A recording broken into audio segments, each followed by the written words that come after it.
This farm is in Sly County, and it's 105 acres.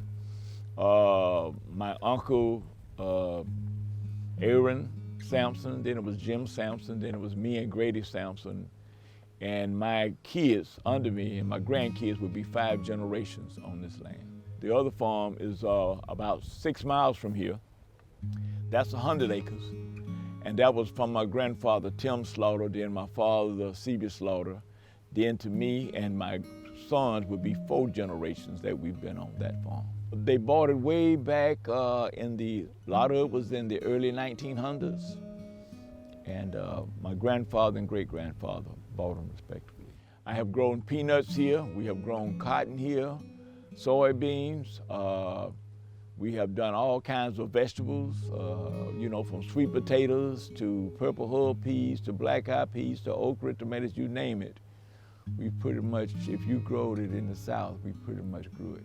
Normally we sold, you'll be contracted if you grow peanuts or any row crop with USDA, you were contracted to the different warehouses that, you know, that you're gonna sell them to, so that way you kind of have a price projection before you get it, you know, by the time they get it.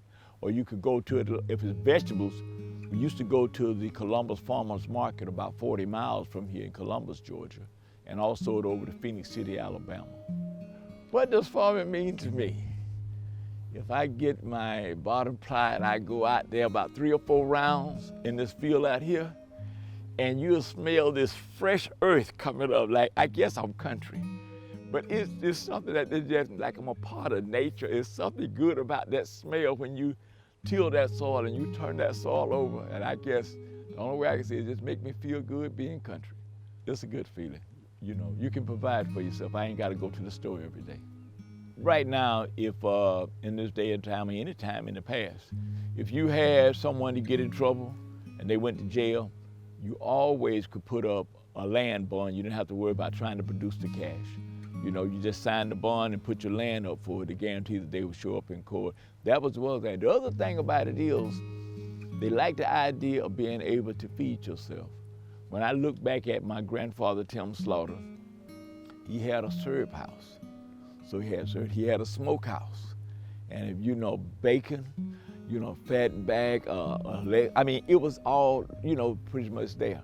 And a lot of times when living in the country like this, instead of going to town, sometimes you only need to go for salt and pepper and so, maybe a little sugar and flour, but other than that, you pretty much produce everything yourself. And history would bear it out that at one time, we was the major generation to hand down generational wealth, you know, as they handed it down to me, and I'm looking forward to handing it down to my sons. And because the reason why Pigford is so complicated, they did everything but return to us the land, because then you was truly free. You know, what they did, anybody you talk to, how can you be 17, 18 years delinquent and they won't close you? Because you want to go to court. They know if they force you to go to court, then you're gonna finally expose what the real deal is. So, but the values in the land, you know, we have a slogan among black farmers in this country that a landless people is a helpless people. You go back in when this country was first founded, you really couldn't vote if you was not a landowner, you know. And the thing about the land that's so important, I always tell them that when we came out of slavery in America, that was 1865. 45 years later, in 1910, we had amassed 16 million acres of land in this country. And no other race on earth could amass. How could that happen? First of all, we was uneducated. You know, we had no political clout. We had none of that. But one thing that God had blessed with that particular situation is that the South, 3 things happened. First of all, the Confederate money was no good. Okay. The second of all, they had no more free labor. And they had all of this land and didn't know how to farm it. So when black families, those large black families that had 16 and 14, 2 or 3 of them would get together and they could farm 300 or 400 acres of land. And so they was amassing, and before they got rid of the Freedmen's Bureau, they was actually fine, and I mean they was buying the land up. That's how they managed to do it. And they was now not having the free labor was able to be being paid for their labor. So they would easily amass, that 16 million acres of land was amassed by 1910. Can you imagine 16 million acres of land in the day we own less than 3 million acres, and 1.5 million is gonna be lost in Pigford because of this lawsuit went so badly wrong for black farmers. I'm holding on to it because I can't see losing it on my watch. If grandfather didn't lose it, you know, my father didn't lose it, because I was raised here.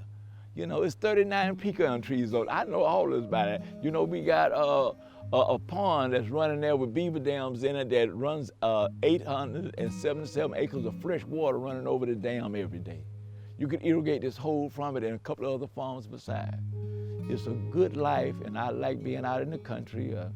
Still have a problem not locking my doors, but somebody come out here to rob somebody, you know, you can obviously tell he was lost. Ain't no way in the world.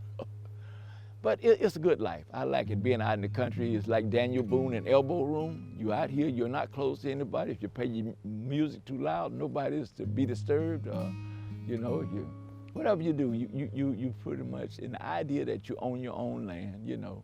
And when the police or the sheriff, if we ever do show up out here, only thing he wants is my vote to keep the peace. Hey, you can go on. It's a good life. It really is.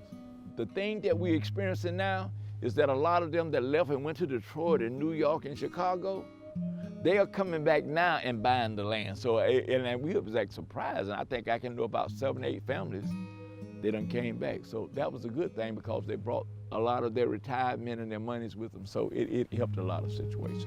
Most of the families here are mostly generational farmers.